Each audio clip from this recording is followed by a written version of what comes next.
Hi, I'm Rusty Cooley, and welcome to Arpeggio Madness. In this program, I'm going to be showing you some new approaches to arpeggios that go beyond sweep picking. So let's get ready to shred.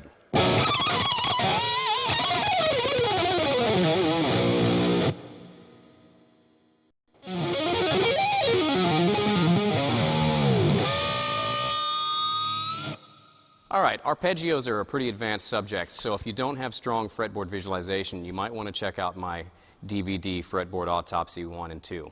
These lessons are going to help you really unlock the fretboard so that you can start to see the neck as a whole. And when you can see the neck as a whole, not only can you see all of the notes in key, but you can also see all of your arpeggio possibilities, which is going to make connecting this stuff and putting it together and using it on your fretboard a whole lot easier. You'll be able to blend your arpeggios with your scales and make melodic concepts and statements, and everything will just flow much more fluidly. Again, you'll be able to visualize everything on the neck. You'll look down at the neck and every note in key will light up in your mind's eye like tiny little LEDs, and that is really your roadmap to freedom. When you can see the neck as a whole, you can see everything. You can see all your chordal possibilities, arpeggio possibilities, scale possibilities, and whatever you choose to do, you'll be able to do. All you have to do is begin to play, because all the notes are there and you can see them, and that's really the key.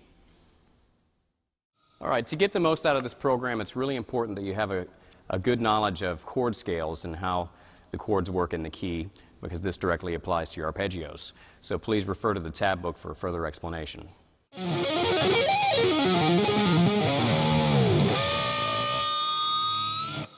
All right, let's tune up. For all of these examples on the program, I tune my guitar a half step down, so that's going to be an E flat. Also, I'm playing a 7-string guitar that has a low B string. So keep your eye on that if you're not used to playing a 7-string guitar, because sometimes it'll look like I'm playing on the wrong string if you're used to watching 6-string guitar examples. So here is the 6-string open.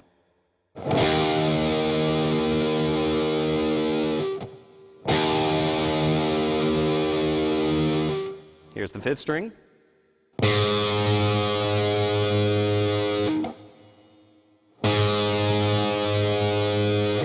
Fourth string.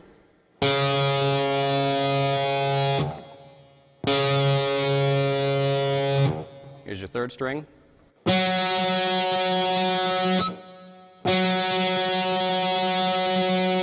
Second string.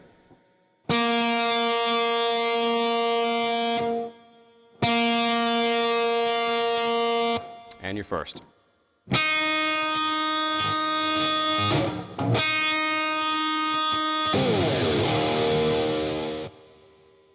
All right, even though I play a 7-string guitar, you don't need one for all of the lessons in this program.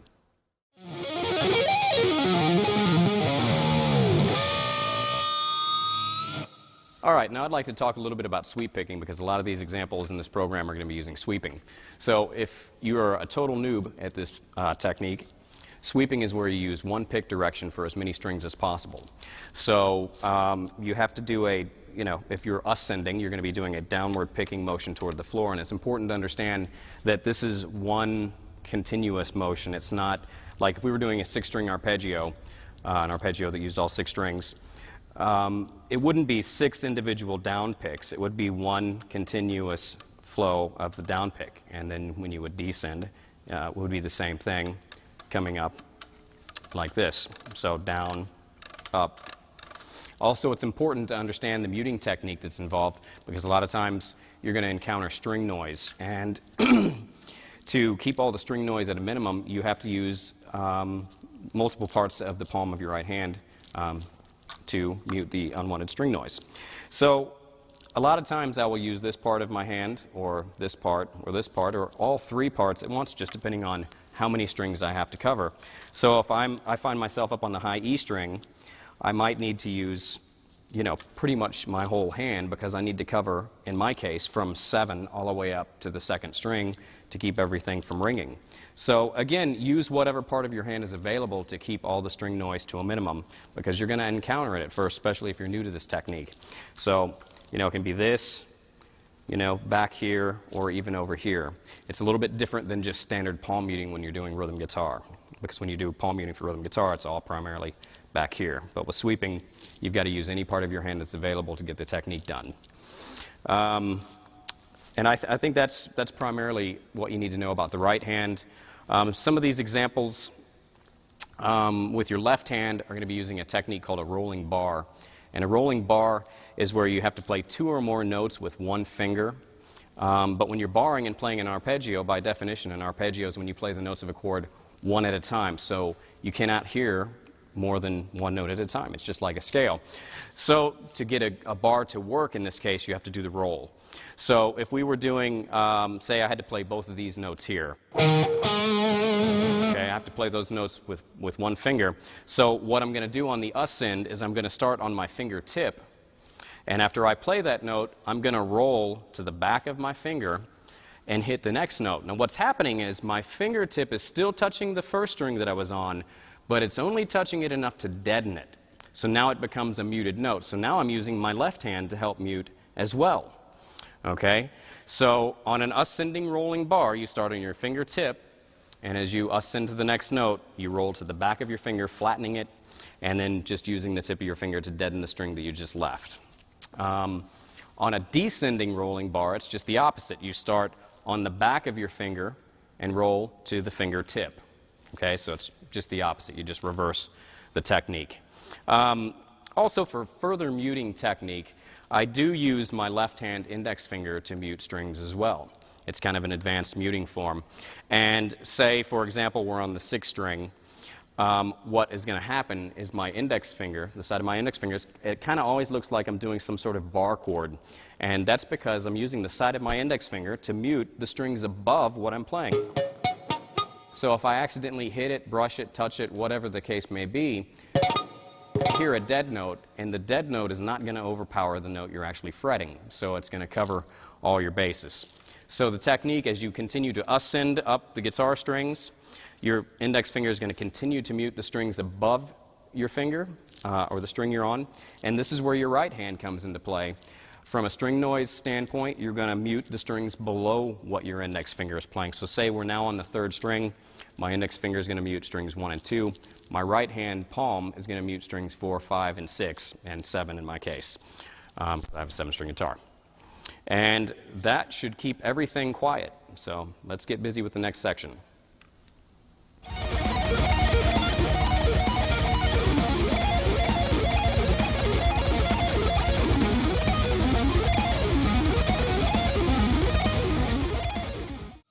Okay, in this lesson we're going to be covering some A minor arpeggio shapes that cover 5 and 6 strings. We're going to have 3 initial shapes that cover all 6 strings and 2 5-string shapes that are derived from the initial 6-string shapes. And if that doesn't make a whole lot of sense right now, get out the tab book and look at the diagrams, because when you check it out, it'll make complete sense. So let's get busy and check it out. Here's your first 6-string shape.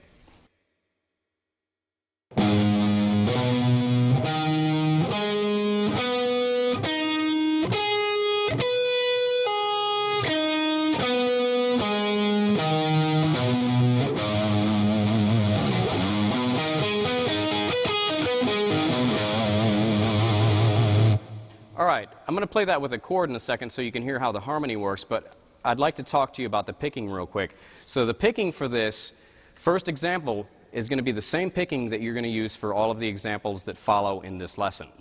So the picking is going to be up, down, down, down, down, down, down, up, and then you're going to pull off, and then you're going to continue up, up, up, up, up, and down. So one more time slow with some volume.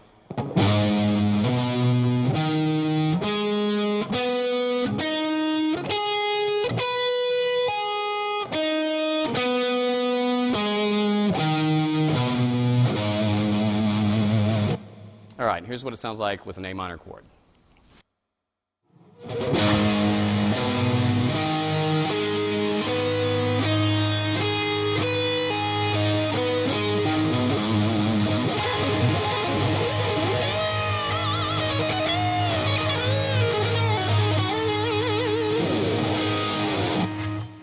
All right, example number 2 is going to be the first derivative, and it covers strings 2 through 6 and goes like this.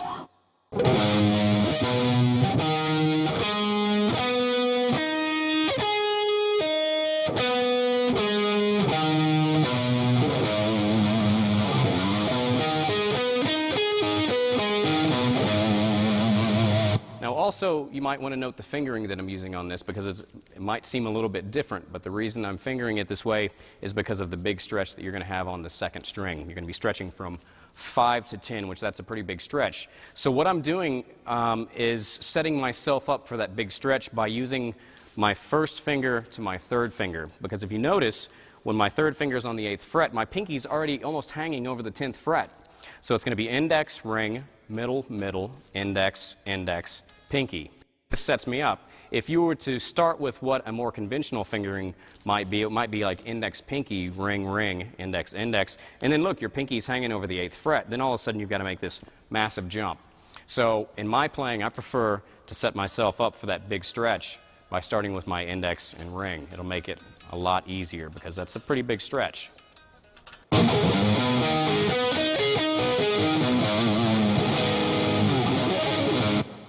Okay, example number 3 is going to be in the same position. This is going to be the second variation from the first shape, and we're going to be starting on the 5th string, 3rd fret. So this is going to be a 1 through 5. We're covering strings 1 through 5 on this arpeggio. So we're going to start on the 5th string, 3rd fret, and it goes like this.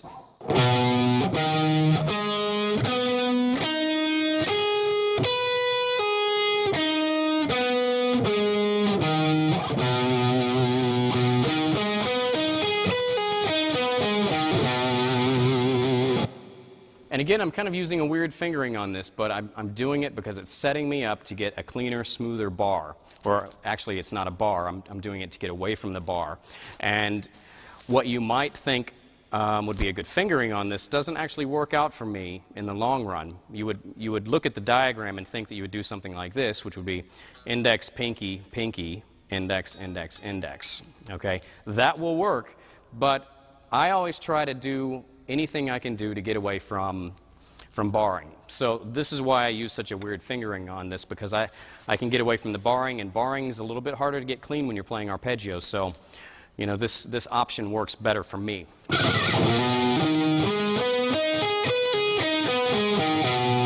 that's going to be index, pinky, ring, index, middle, index, pinky, index, middle, index, ring, pinky, index. That's kind of a crazy fingering, but it really works out good.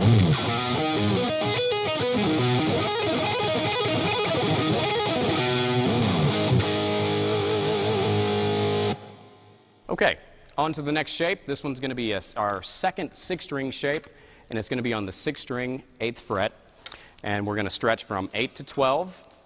12 again. We're going to bar on this one, even though I don't like barring. We're going to do it anyway. So index, pinky, pinky, middle, index, middle, index, pinky.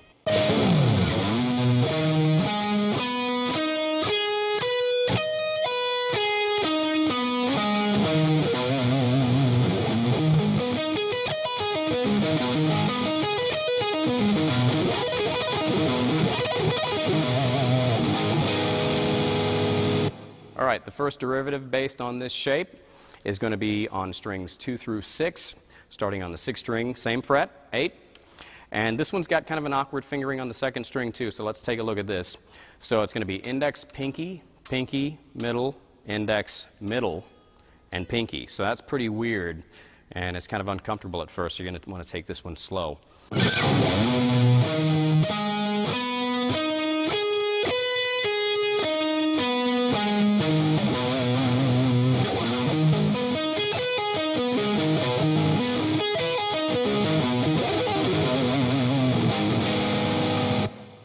All right, the second derivative from this shape is going to be on strings 1 through 5. We're going to be starting on the 5th string, 7th fret.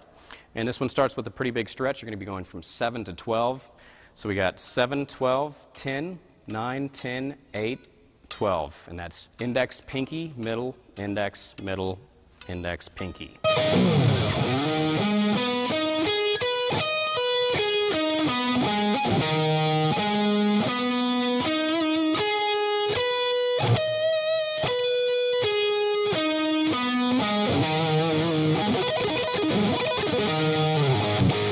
It's one of my favorite shapes, no barring, so it's awesome.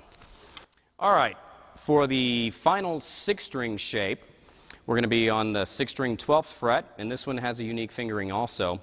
If you don't follow the fingering on this one exact, by the time you get to the 1st string, you've actually ran out of fingers to make the arpeggio work. So let's take a look at that. Index, pinky, ring, middle, index, pinky. So 12, 17, 15, 14, 14, 13, 12, 17. So that's kind of weird, because if you look at the pattern, it looks like you should do something like this. But as you see, when you get to this string, you don't have another finger for that note.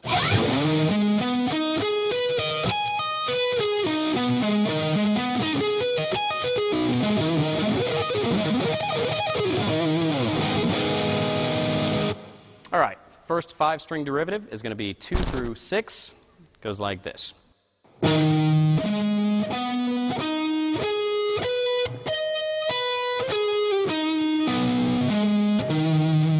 This one has a pretty easy fingering to grasp. It's index, pinky, ring, middle, index, pinky.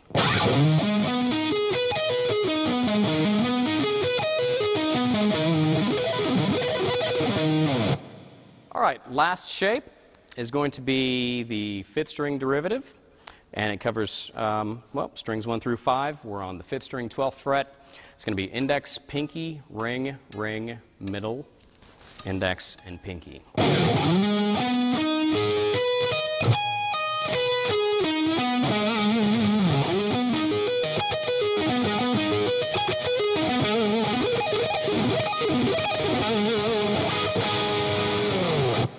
All right.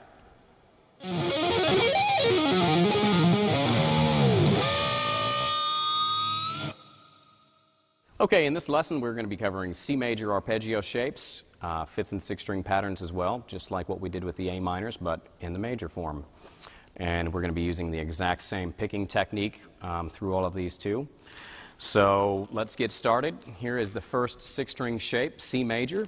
It's going to be on the 6th string 8th fret, and you're going to play 8, 12, 10, 10, 9, 8, 8, and 12. That's index, pinky, ring, middle, index, pinky. Now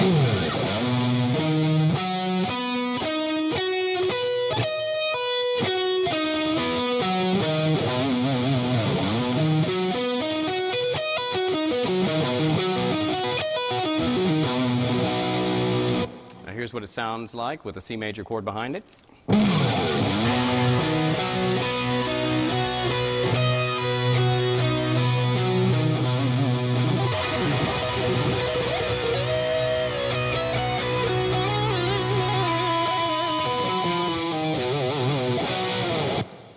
Okay, the second arpeggio is going to be the first derivative. It's going to be on strings 2 through 6, starting on the 6th string 8th fret still.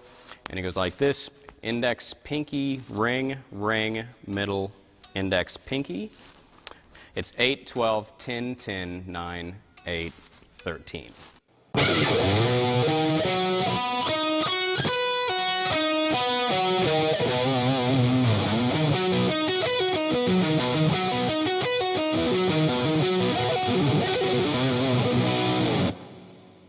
Okay, the second derivative is going to be on strings 1 through 5. Same position, but we're going to be on the 5th string 7th fret, and it's going to go 7, 10, 10, 9, 8, 8, 12. It's going to be index, ring, middle, index, pinky.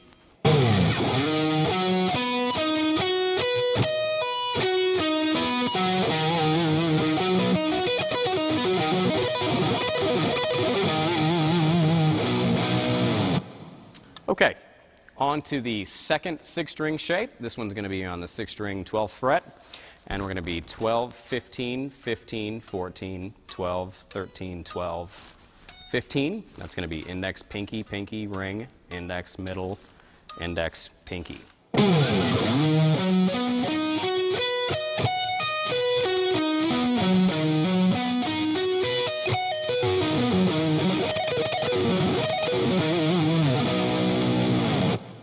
All right, on to its first derivative. This is going to be strings 2 through 6. It's going to be 12, 15, 15, 14, 12, 13, and 17. And this is kind of like the A minor one from the last lesson, where we had to do that stretch on the second string with the middle and pinky. We've got it again in this arpeggio, but it's even bigger. We got a major third, which is 2 whole steps. This one's pretty tough. So check it out.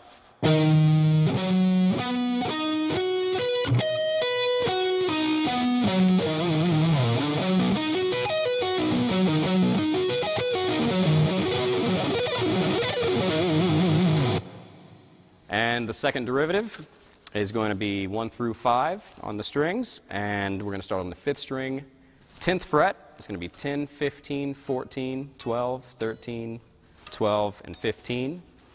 Index, pinky, ring, index, middle, index, pinky. And I like this one a lot because there's no bars.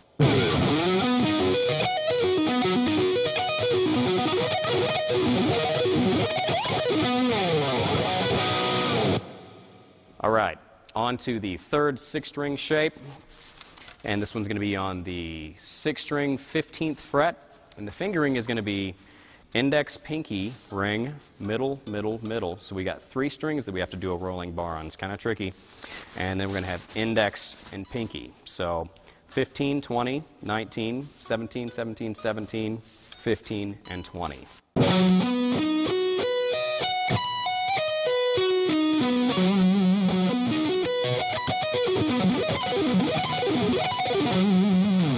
Alrighty, the first derivative is going to be strings 2 through 6, starting off the same way. The big change is just on the B string. So it's going to be 15, 20, 19, 17, 17, 17, and 20. Now notice this time when I'm doing the rolling bar on strings 2, 3, and 4, I'm doing it with my index finger. Okay, so.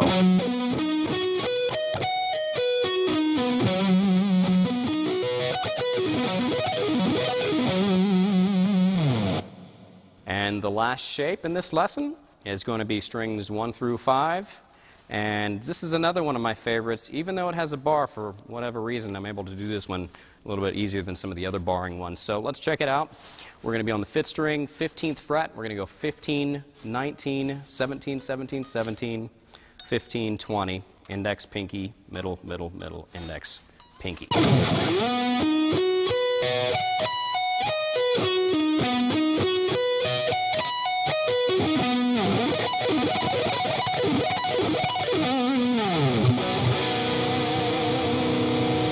All right, that does it for this lesson.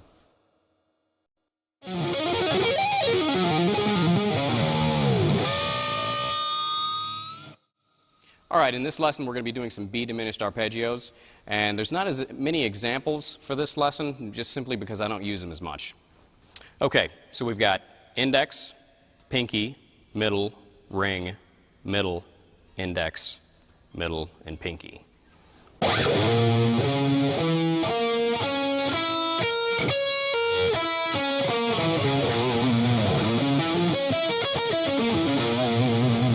All right, here's what it sounds like with a B diminished chord behind it.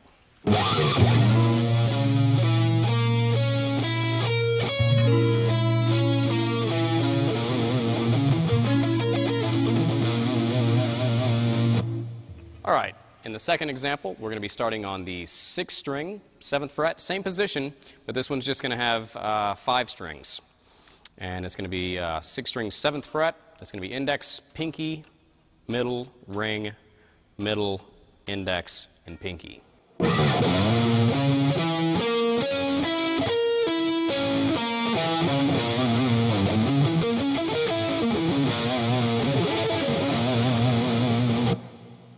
All right, here's the third shape. We're going to be starting on the 5th string. It's going to be the 8th fret. We're going to be stretching from 8 to 14. It's going to be index, pinky, ring, index, ring, index, pinky.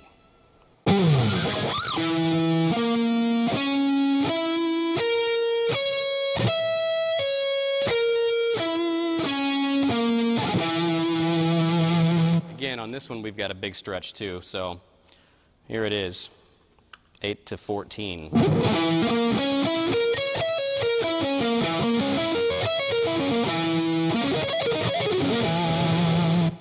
Okay, on this next shape we're going to be on the 6th string, 13th fret, and we're going to be stretching from 13 to 19. And it's going to be index, pinky, ring, middle, index, pinky. It's 13, 19, 17, 15, 16, 15, 13, and 19.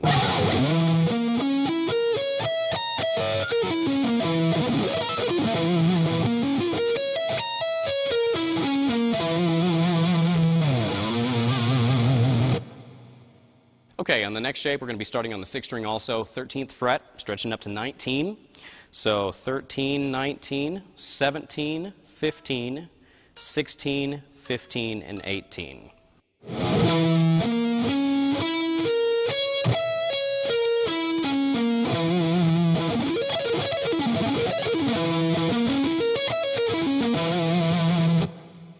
Okay, last shape is going to be on the 5th string. We're going to be on the 15th fret. It's going to be 15, 17, 15, 16, 15, 13, and 19. Index, pinky, middle, ring, middle, index, and pinky.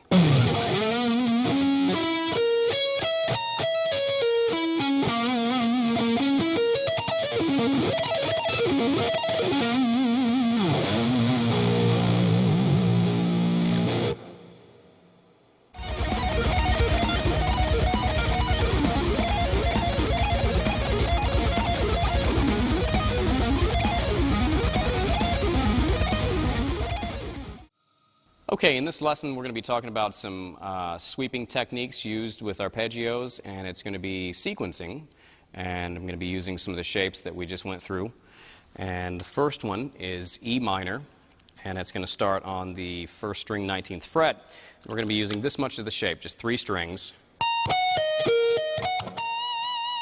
And then the second time through, we're going to descend all the way down to the 5th string. So you got 3, 5.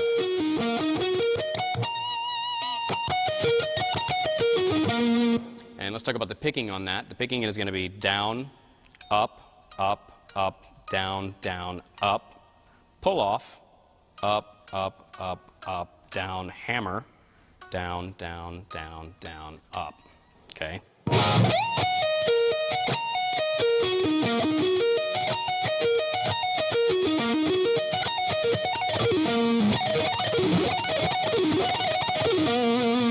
Some pretty cool stuff. It's some sequencing type ideas that I've been using for years, and really picked up this kind of stuff from one of my guitar heroes, which is Jason Becker.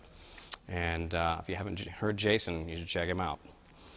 Okay, second example. This is C major.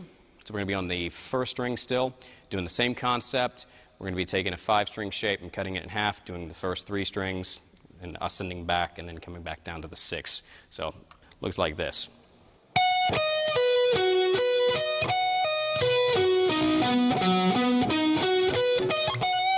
Also, the picking on all of these examples is going to be the exact same thing for number 1, or as number 1.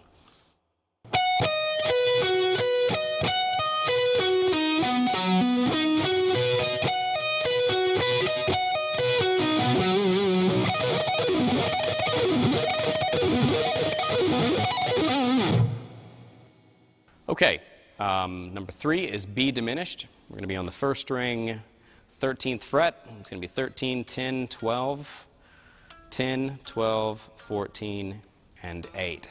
So the sequence, 3 strings first.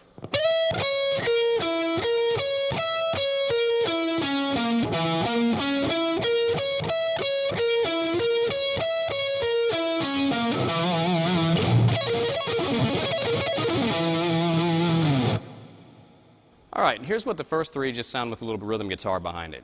Ready? Let's check it out.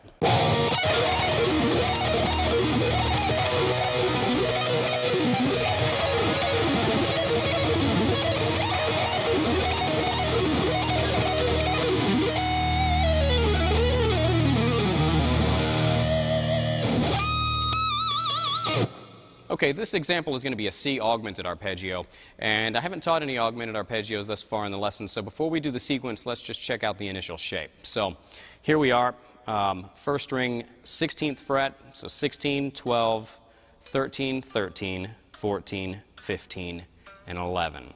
And watch that rolling bar on the B to G string, okay, 2nd to 3rd. So the sequence goes...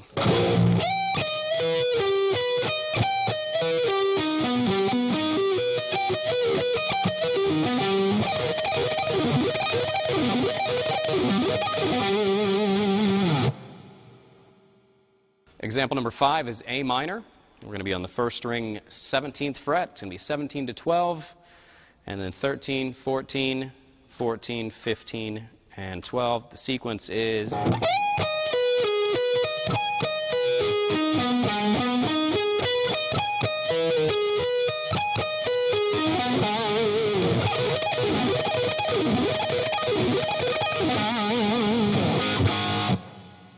Okay, example number 6 is B flat major. It goes like this.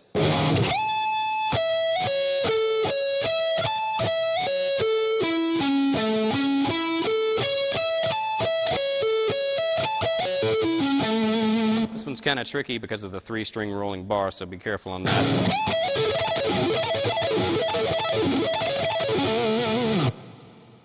Okay, B diminished is the next one. It goes like this.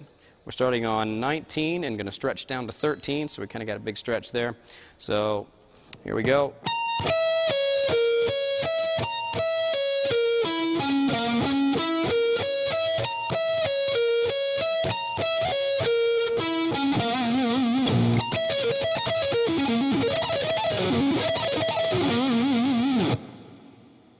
All right, and the last example is another C augmented, and the reason I'm showing you this is because the augmented triad actually inverts in major thirds, so the shape is actually the same thing. We're just going to start it up on the next note of the arpeggio. So the first one we started was on the 16th fret, so up a major third, which is 2 whole steps, is C. That would be the next note in the arpeggio, and you'll find that it's the exact same shape.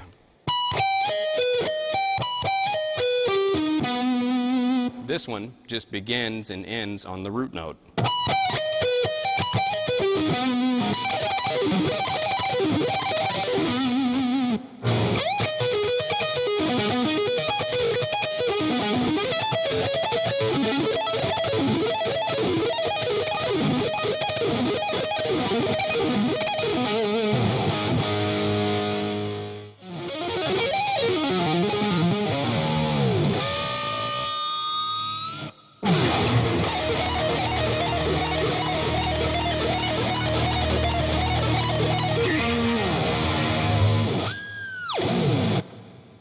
Okay, that was example 1 in this lesson, and these are going to be what I call melodic arpeggios.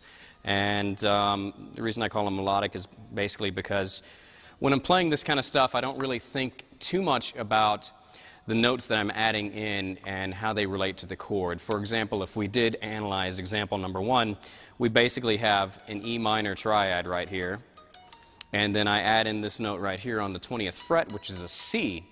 And C is actually the flat 6 of E. And then I add in this note over here on the 14th fret, which is an F sharp, and that's a 2. So harmonically, I'm adding in a flat 6 and a second. But like I said, when I'm playing this stuff, I don't really think about those notes that I'm adding in because it's all diatonic, which just means that are notes contained in the key. So this would be E natural minor. And I know that when I add in either one of these notes, it's going to work in the key and sound good. So here's the lick slow.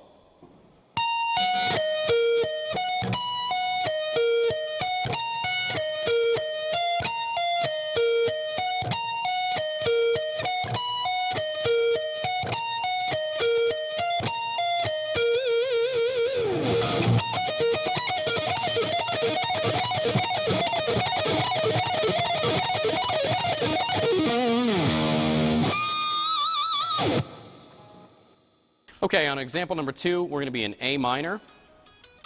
We're still in the key of E minor, so this just means we're going to the A minor chord, which is the 4 chord of E minor.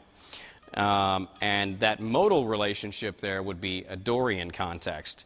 So in Dorian, we have a major 6, the A Dorian minor mode, 1, 2, flat 3, 4, 5, 6, flat 7, 8.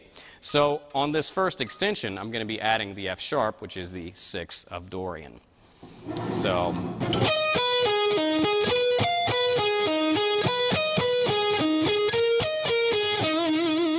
the note I'm adding below the shape is the 2. So we're adding in the major 6th and the 2nd. Also, the picking on this is going to be down, up, up, up, down, down, up, pull off, and then just follow through each ascending and descending pattern with that same picking.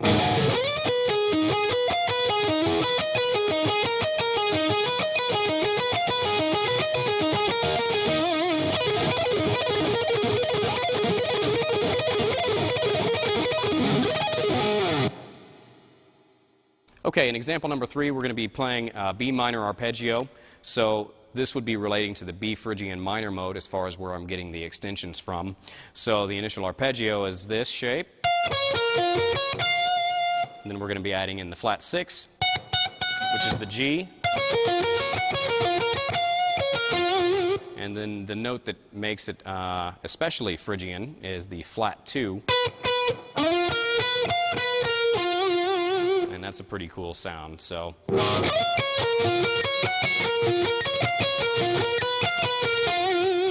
and if you guys are noticing that when I'm playing this stuff slow that I'm alternate picking, that is correct. I am alternate picking it when I play it slow. I only really start to sweep pick when I'm playing really fast, and I don't usually play any of these this slow when I'm actually using it in a musical example. So don't let that throw you off or confuse you. They are sweep picked up to speed. So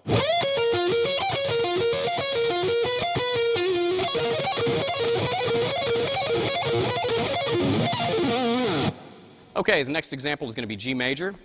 So this would be based off the actual key, G major. I mean, it's relative minor or relative major to E, so we're still in the same key. And we're going to be up on the 22nd fret. So it goes like this.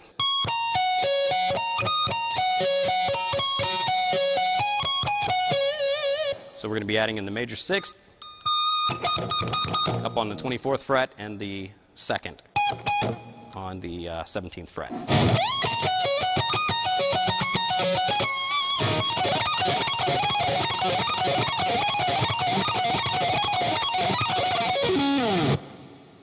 And that's another thing. If you noticed, I ended that one with a 5-string sweep, which that's just kind of based on what we just went through in the last lesson, mixing 3 to 5-string sweeps. So what you can do now, once you get a few of these down, is you can add the melodic 3-string sweep shapes into a 3 to 5-string sweep shape, like I just did on this last example. So let's check it out so you know exactly what I'm talking about. So you're going to do the melodic shape first.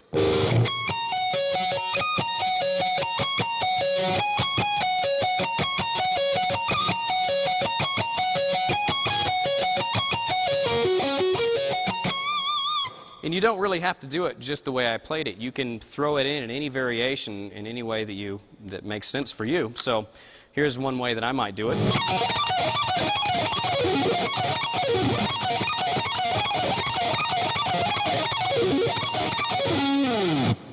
The next example is going to be D major.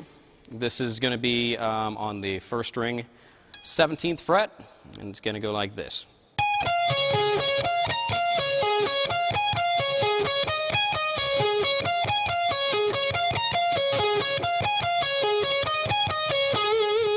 Now, if you noticed, it's the exact same thing that I just did for the G major one, and that's because the D major and G major chord are closely related. They have the same 2nd and 6th, and they're both majors, so that's all 1, 3, 5, and adding in the 6th and 2nd.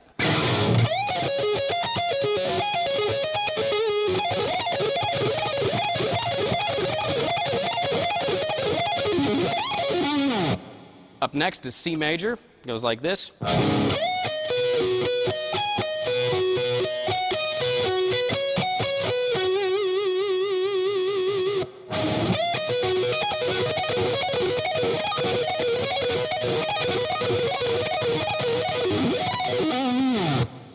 Okay, example number 7 is going to be F sharp diminished, and it's up on the 1st string, 20th fret. It goes like this.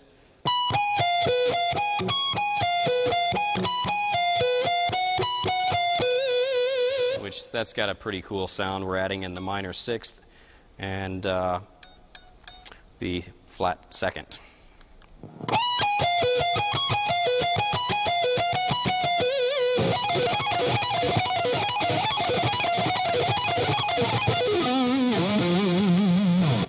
All right, on this last example, we're going to be doing another variation on the C, and in the key of E minor. C is the sixth chord, and the sixth chord in its modal relationship to the key would be the Lydian mode. And to make this one really stand out and sound like Lydian, we're going to take advantage of the note that really makes Lydian different than the major scale, and that's the sharp 4. So C Lydian, there's your sharp 4, which is inharmonically a flat 5. So it gives you that nice diminished kind of sound within the bright major context. So I changed up the order a little bit on this one. It's going to go like this.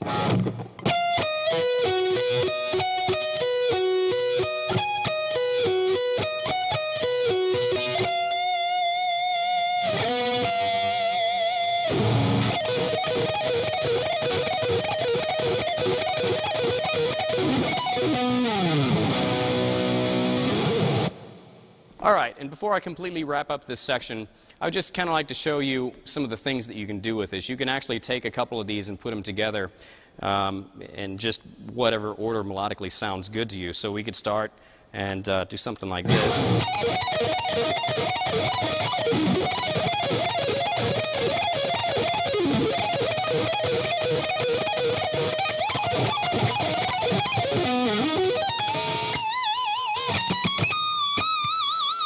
All right, and if you noticed, I mixed it up with the 3s to 5s also. So, all right.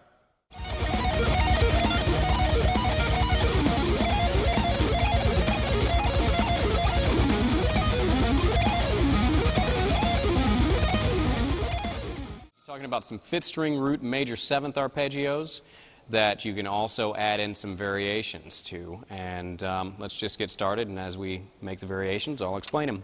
So here's example number 1. It's going to be on the 5th string, 10th fret. It's going to be 10, 14, 12, 11, 12, 10, and 14.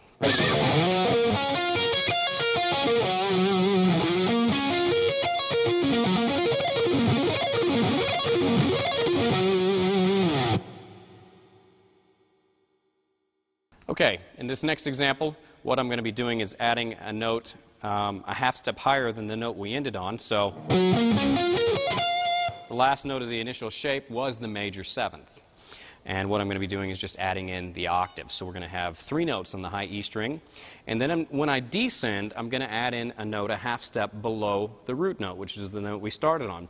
And that is actually the major 7th. So what we're doing is adding in the octave on top and the major 7th on bottom.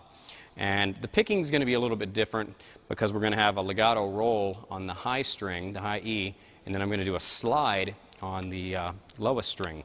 So it goes like this.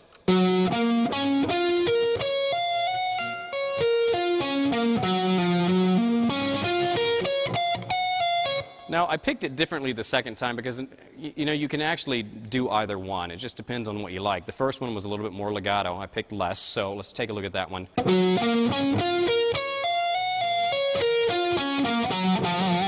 Or you could do...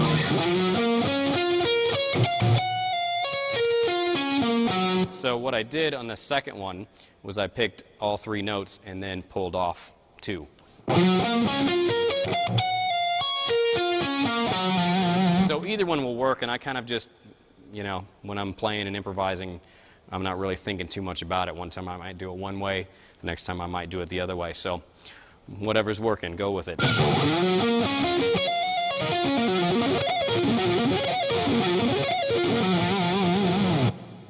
Another thing that you can do with this arpeggio that's really cool is you can try to practice it all legato, because a lot of times when guitar players are first learning how to sweep pick, their right and left hands aren't syncing up, and the connection that most players don't make is that it's not really this hand, it's usually this hand, because you're now playing a new technique, which is primarily 1 note per string playing for your left hand. So your left hand's usually used to doing 2 or 3 notes on a string, which gives you, you know, plenty of time for each finger to continue doing something before it continues to the next string. So what I would do with arpeggios that didn't have any barring in them is I would practice them legato. So what you can do to make this technique work and keep a string noise to a minimum, which is important, is I'll take my index finger and I'll just kind of reach over, and all it's doing is muting the string so I don't get any unwanted string noise, because when you're doing it 100% legato, you can't mute on this side of it because you'll get a muted note.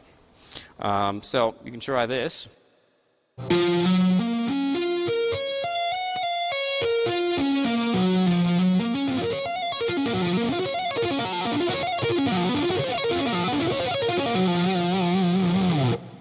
that's a pretty cool sound to have also, you know, play it 100% legato.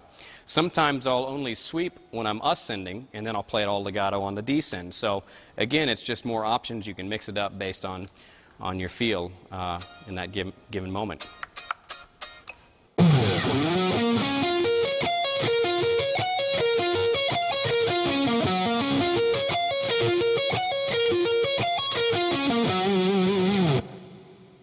In this example, I was just pivoting off the F sharp and the G on the first string.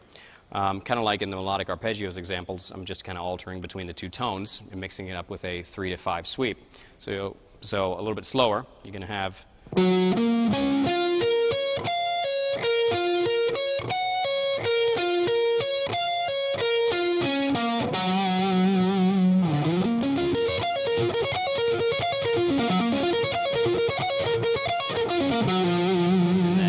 to come in on the end and in and on the major 7. It's very melodic to end in.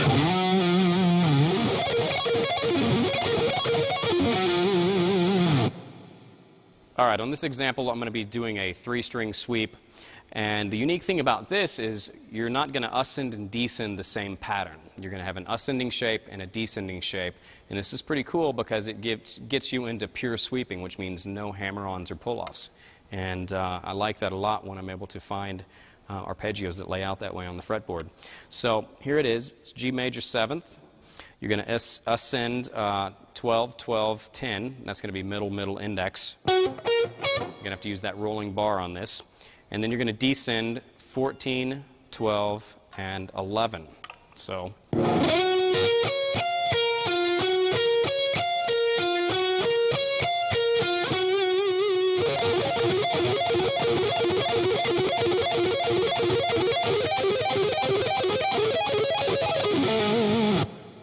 All right, and then on the end, I just moved it up to A and B flat. It's pretty cool sounding, and enjoy doing that. Okay, on example number 5, we're going to build off of number 4 by adding an additional note a half step higher than 14. So we're just going to be doing a variation.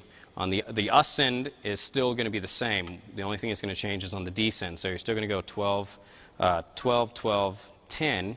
The first time you're going to descend just like we did, 14, 12, 11. But the next time we're going to start the descend on 15. So...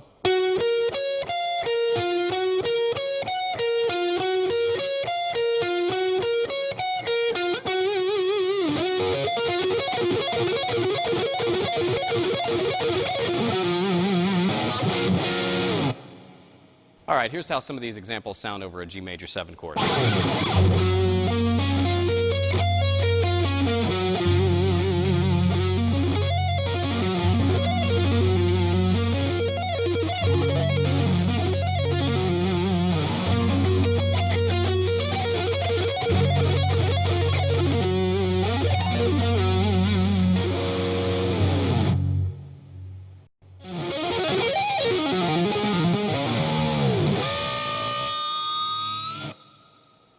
All right, in this lesson we're going to be going through the same concepts, but now with an A minor 7 arpeggio.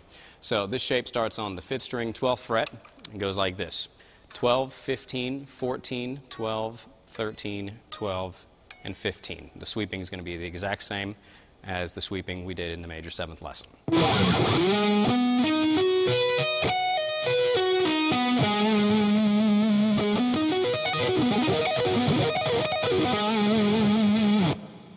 Okay, example number 2, we're going to use the extensions. I'm going to add the octave above and the minor 7th below. So we have...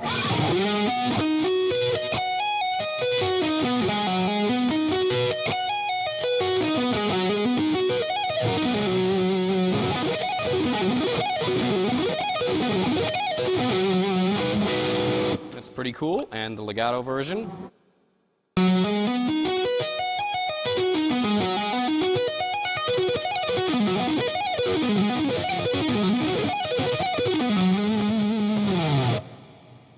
All right, in example number 3, we're going to do the melodic variation on top.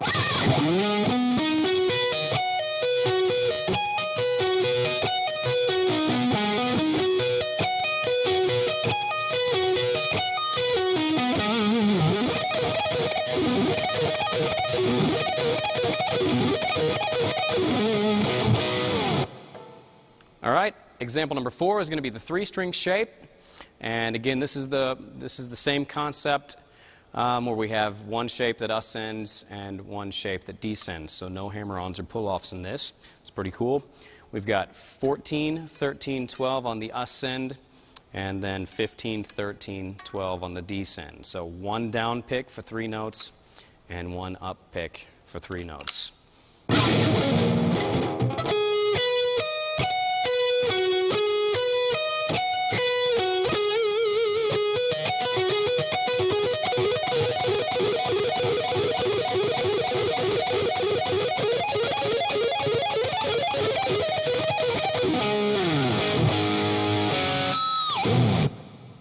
All right, the last example is going to be doing some melodic variations on the high E string. So we have, let's check it out. We got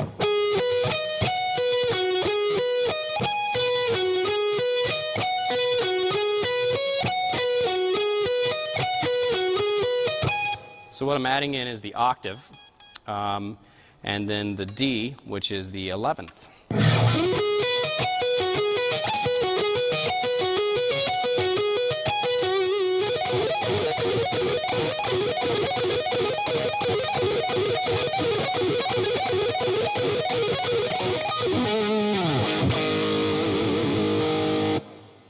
All right, now here's what a couple of these sound like over an A minor 7th chord.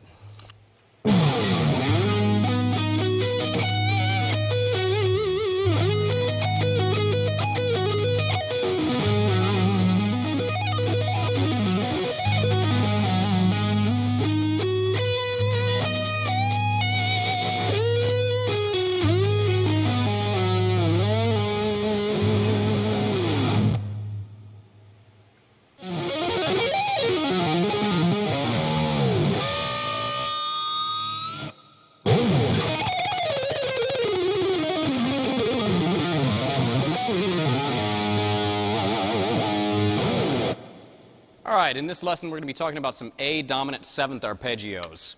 So let's get started. 5th string, 12th fret. Here is your initial shape.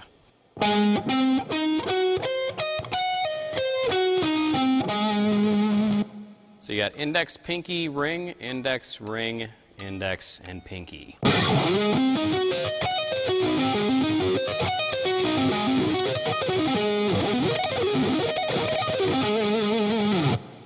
All right, the second lick is going to be where you add the extensions above and below. And this one's got a pretty big stretch on it. You're going to be going 10, 12, 16. And then you're going to come over with your ring finger, index, ring, pinky. So.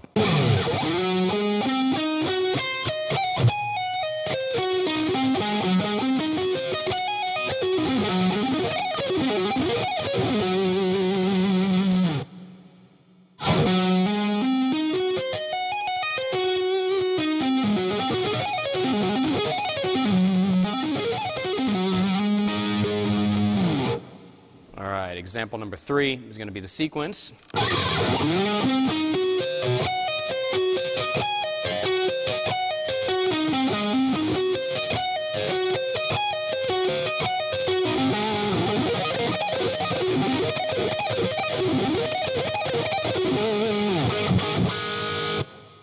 And number 4 is going to be the 3-string, all sweeping, no legato example. One ascending shape. 14, 14, 12, and the descending shape is going to be 15, 14, 12. And this also has a rolling bar in it, which is going to be done with your ring finger. So.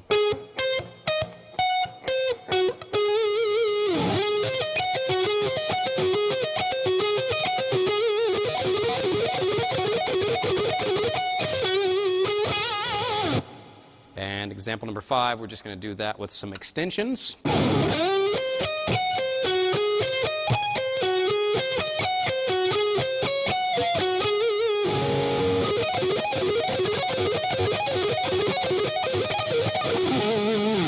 This one's actually a little bit harder for me because it's got a lot of the ring finger in it, and it's just kind of, it's not as comfortable and doesn't lay out as well as some of the other ones, so it was a little bit harder for me.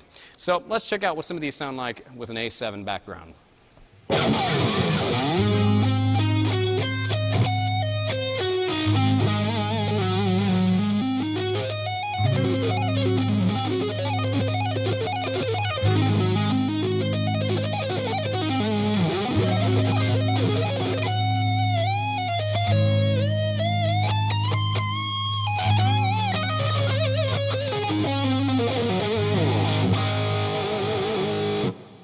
All right, and the little improv thing on the end was based on the A Mixolydian scale, which is mode 5 in the key of D major. And the reason I use that is because Mixolydian is the dominant mode, and whenever I'm using dominant 7th arpeggios, it's usually in a Mixolydian context. So that works there.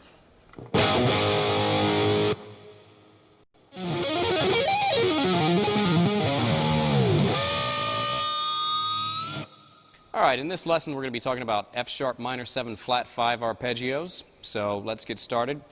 We'll be on the 5th string, 9th fret, and it will go 9, 12, 10, 9, 10, 8, 12.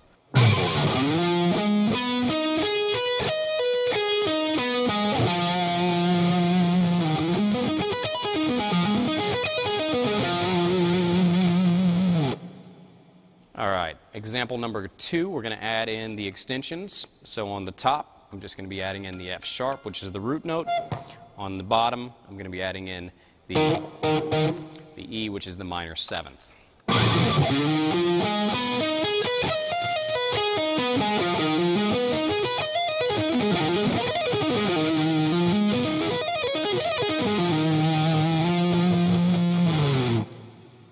All right, on example number 3, we're going to be mixing up 3 to 5 string sweeps with and altering the notes on top between the E and the F sharp.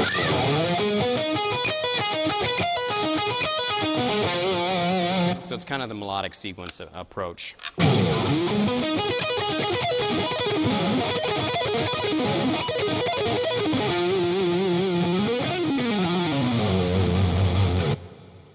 All right, example number 4 is going to be a 3-string shape, and this is going to be the 1 ascend, 1 descend, all sweep picking.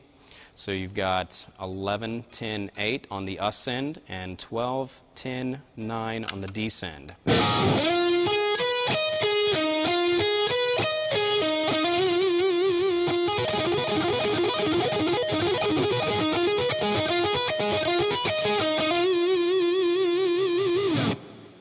And on example number 5, we're going to be adding in some extensions to that exact shape. So we'll be adding in the 14 and 7.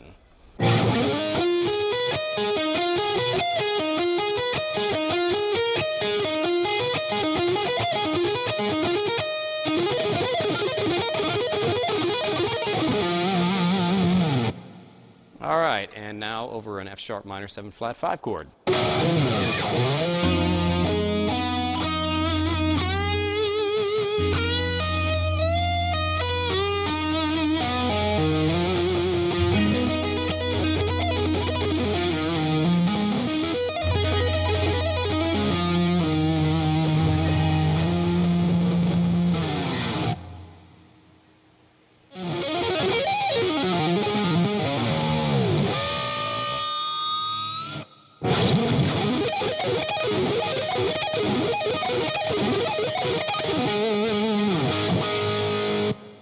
Okay, that was an A minor arpeggio mixed with an A minor 7th arpeggio. The A minor shape goes like this. And then I add in the 3rd string root minor 7th arpeggio. It goes like this.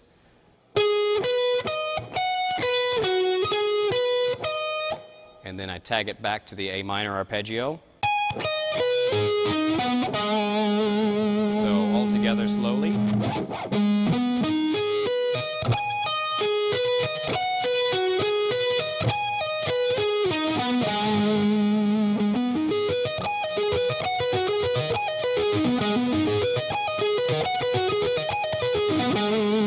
So the tricky part in this arpeggio is that when you're ascending the A minor shape, you're actually string skipping. So We play all the way up to 17, pull off to 12, and then we skip to the third string, and that's a little bit tricky. So you're just going to have to take that one slow.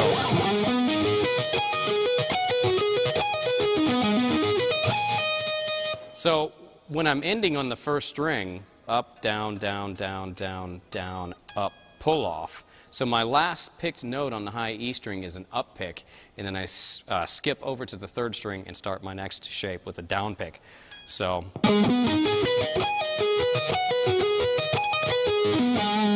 it's kind of a little bit of a tricky technique in there.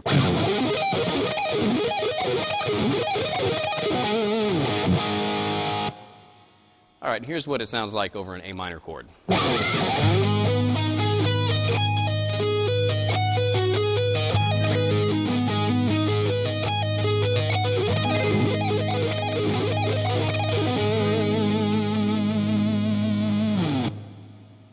All right, the next example combines A major 7 with A major.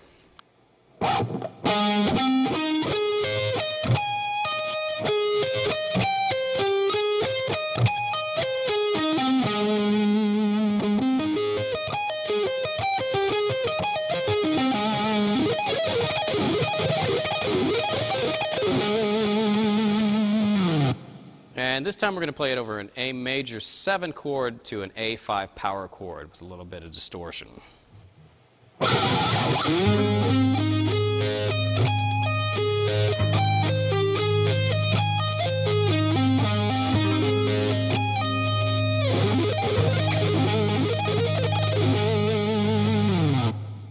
right, now over an A5 power chord.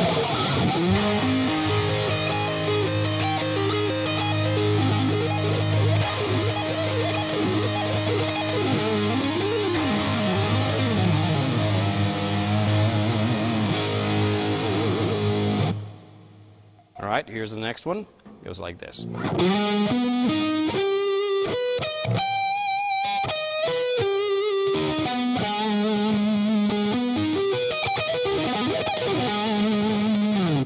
And here's what it sounds like over an A minor major 7 chord and then an A minor chord.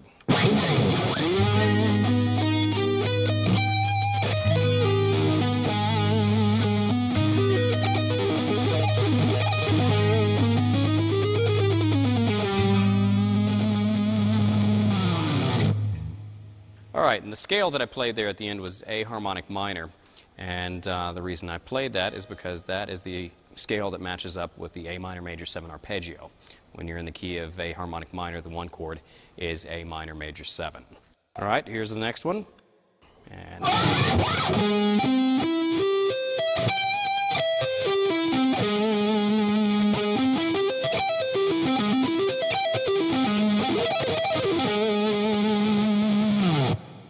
all right, here's the next one. It goes like this.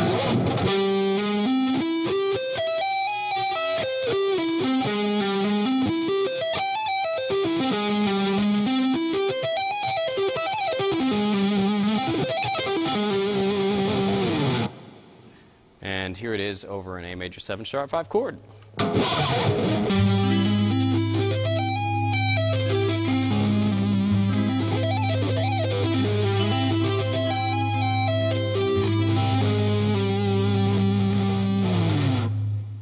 All right, and the A major 7 sharp 5 chord, or just major 7 sharp 5 in general, can be found in the harmonic minor scale as the 3 chord, or it can be found in melodic minor as the 3 chord also. So there's a couple of application tips for you.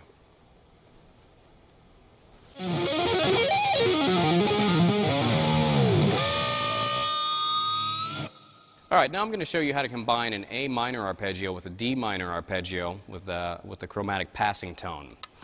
And the A minor shape that we're going to be using looks like this.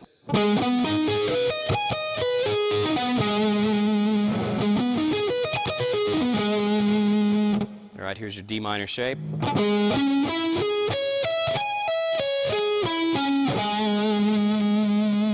right, and here's how I combine them.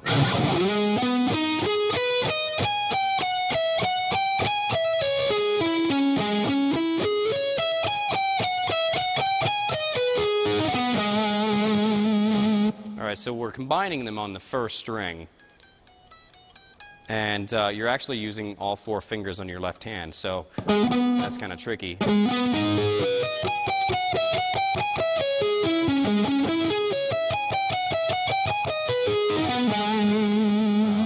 But it's really cool, and I kind of got this idea from listening to classical music, like guys like Chopin. Does a lot of chromatics in some of his pieces.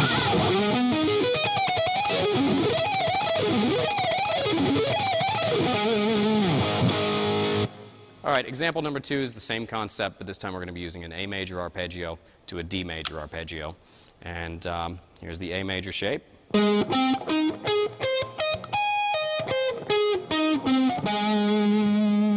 And here's the D major shape. And